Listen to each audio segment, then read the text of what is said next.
সালামু আলাইকুম সম্মানিত বৃক্ষপ্রেমী, আপনারা দেখতে পাচ্ছেন সিডলেস লেবু।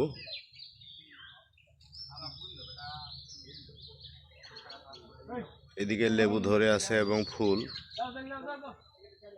একটি চারায় আপনার পরিবারের চাহিদা মিটিয়ে দিবে ইনশাল্লাহ। এ সমস্ত চারা আমাদের কাছে অ্যাভেলেবল আছে।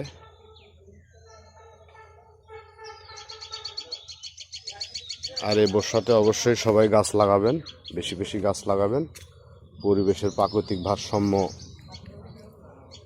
বজায় থাকবে, তাহলে আমরা ভালো থাকবো, আমরা ফ্রেশ নিঃশ্বাস নিতে পারবো।